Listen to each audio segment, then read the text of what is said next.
What's up guys, Kennan from Marshall Goldman Motor Sales, and today we are taking at a very unique car, the Morgan Aero Supersport.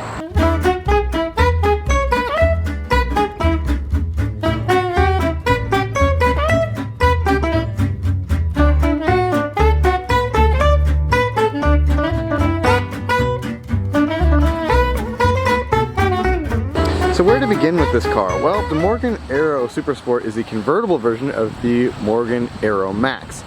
So this car is powered by a BMW N62 V8 up front, which is a 4.8 liter V8, and it's mounted to an automatic transmission in this example. This car borrows quite a bit from BMW. I'll get to that in a little bit, but effectively what you end up with is a V8 powered rear drive British sports car.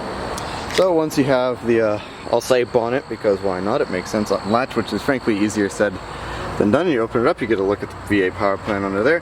So this engine develops 362 horsepower and 361 foot-pounds of torque, so plenty adequate for a car this light. As you can tell though, it is sandwiched in there. Those of you who have this in their BMWs, the engine looks very familiar. You can even tell where Morgan riveted their logo over the top of the BMW logo. But to any BMW enthusiast, everything under here is very similar, from the coolant reservoir down to the power steering fluid. But everything is nicely sandwiched in here. Not a lot of room, but it is cool to be able to fold up the bonnet like that, but practical? I don't think so.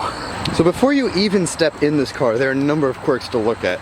Number one, look at that door handle. I have never seen anything that shape before in my entire life. That of course is accented also by these side pipes. There are two more on the other side, which is awesome. But you press the button and pull at the same time, which frankly is not the most elegant way to open a door. I mean, you're instantly greeted by actually a very nice interior, very nice place to sit. Doug, our photographer, and I were remarking on how we like the two-tone interior in this car. So it's actually a darker cream for the headrest and the seat cushion, and then a lighter cream for the quilting, which actually looks very nice. And then of course this nice subtle brown that goes around. But immediately this interior is very quirky. So you see a lot of BMW switchgear, which I mentioned before. BMW stocks, BMW indicators, BMW door or window buttons. Then you see an Aston Martin Vanquish steering wheel, which is a little bit unusual. And looking around further, I believe those vents are off of a Ford, if memory serves. So this sort of is a parts bin special kind of car. Doesn't take away from how cool it is, but it is. It definitely is. I would say it has many different parents from which a lot of parts come. Another relatively bizarre but cool thing to look at. So obviously BMW accelerator pedal on the right, nothing really cool to look at. But look at the floor hinge brake pedal on the left. That thing is awesome. It's cool to use that. It's quite a feeling to press that down. You also notice how narrow the footwell is. I don't know how. They do make a manual version of this car, but I have no idea where any of that goes. I'm guessing there's just no dead pedal. But very cool attention to detail from Morgan there. That's a very cool, very analog looking brake pedal. Another peculiar thing to look at are the mirrors themselves. They actually go through the glass, and then you have your manual adjustments here.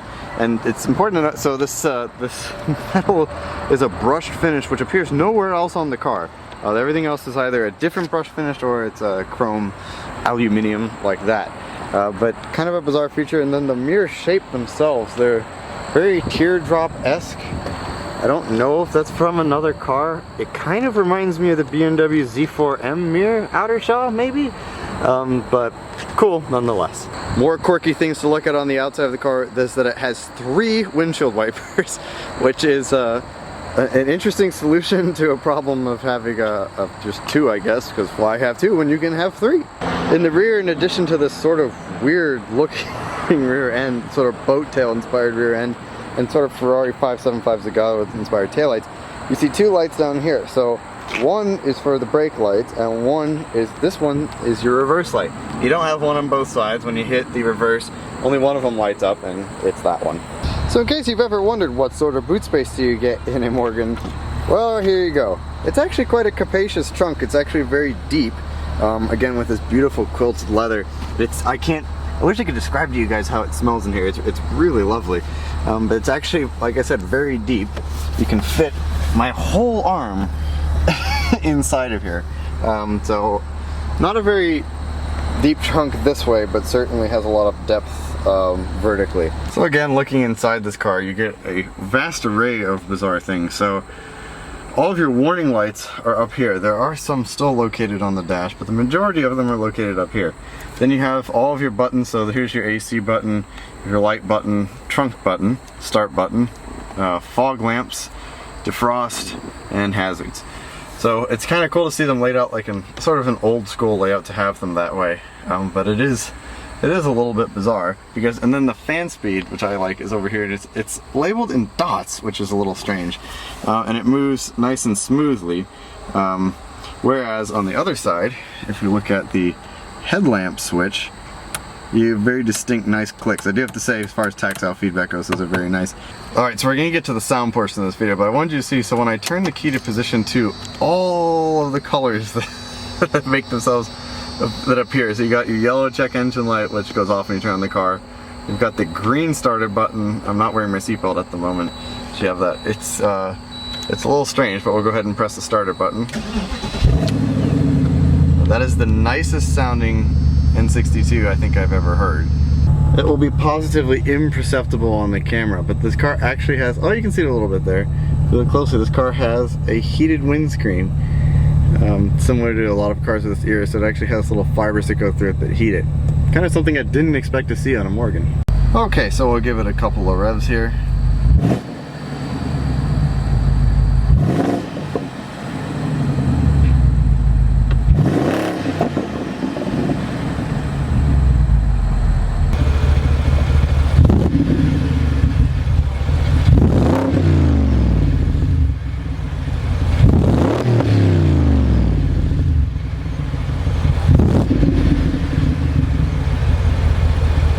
Alright, so as you can see, we're in park because this is an automatic. If I put it in reverse, you hear the revs climb, but we're in reverse, neutral, and you think the drive would be next, but nope, it's 1. So this is your view from inside of the Morgan. Nice long hood, definitely I would say very classic. I'll show you the creep that this thing has with the automatic transmission though. When you put it in gear and you just let off of the brake, look at that, it rolls forward that quickly. Like, that's a walking pace already. It's kind of a bizarre thing.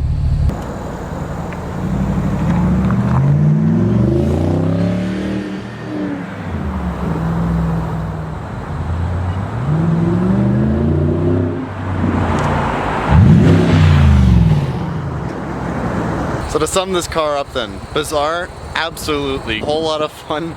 Absolutely. This car is a blast and a riot, and if you're in the market for something that's going to put a smile on your face and a car you can really enjoy, you have to consider this Morgan. It really is worthwhile. Make sure to check us out on all of our social media. Also check us out on the site marshallgoldman.com, and I will see you guys in the next one.